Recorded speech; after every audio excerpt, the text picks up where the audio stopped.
Osmosis is a group of people that take complicated medical topics and teach them in an organized and effective way so that the information seeps into your brain and leads to longer retention. Wait. Oh, the other osmosis. Well, then, simply put, osmosis is how water molecules move across a semi-permeable membrane that separates two solutions. It can be thought of as a passive diffusion of water, and it requires no energy. When water molecules move like this, they end up equalizing the concentrations of the solutions on either side of the membrane. This is possible because a semi-permeable membrane, like the cell membrane for example, is kind of like a sieve with pores that let small molecules like water across, but not larger molecules or ions like sodium and chloride. So let's say that we're looking at a lab beaker that's filled with a saltwater solution, and we separate it into two compartments, A and B, with a semi-permeable membrane in the middle. Now, first off, the salt, which is sodium chloride, will separate out into sodium ions and chloride ions once it's in the water.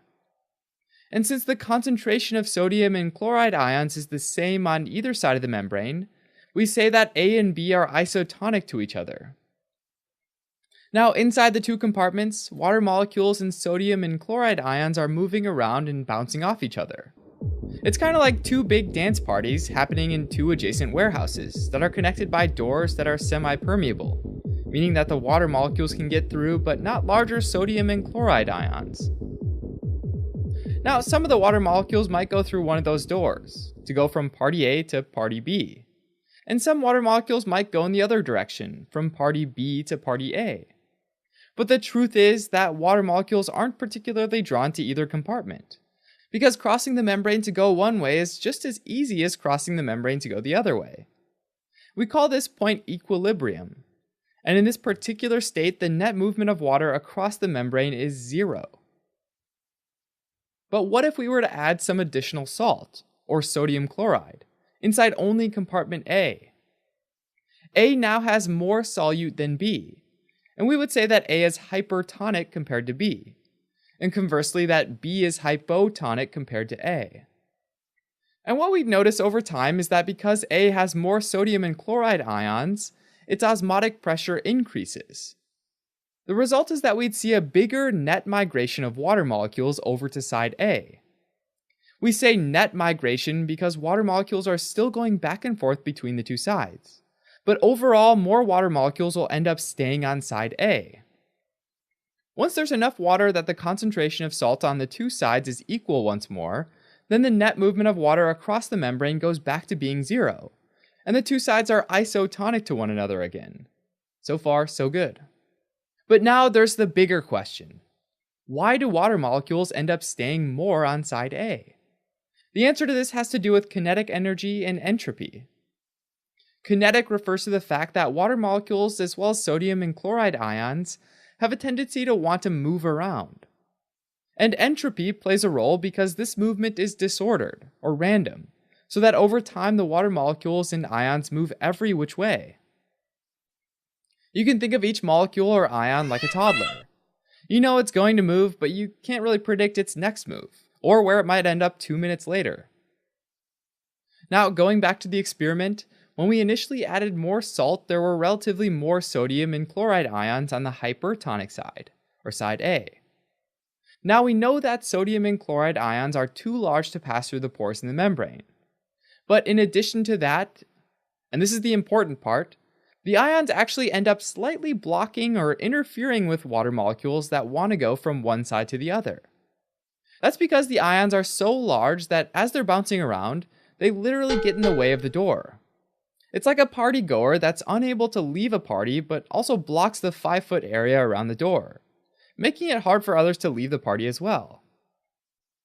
But remember that these ions are not physically stuck to the hole between the two sides. They're just knocking water molecules in that area out of the way through their random bouncing movements. To make matters worse, the sodium ions are positively charged, and they actually attract the slightly negative charge of the oxygen atom in the water molecule. Similarly, chloride ions are negatively charged, and they attract the slightly positive charge of the hydrogen atoms in the water molecule. If these water molecules are somewhat attached to an ion and can't get through the membrane, they'll also be hindered from getting through the membrane. So in short, the ions that can't get through interfere with the water molecules from leaving the party. And since the concentration of ions is higher on side A than side B, more of this interference is happening on side A. As a result, more water molecules are ultimately able to get from side B to side A than in the other direction. All in all, this means that when there's a difference in concentrations, water molecules move from an area of low solute concentration to an area of high solute concentration. Put differently, they move from the hypotonic side, where there's relatively more water, to the hypertonic side, where there's relatively less water. Now, it just so happens that osmosis is super important for our cells. For example, let's say that we put a red blood cell in a hypertonic solution like super salty water.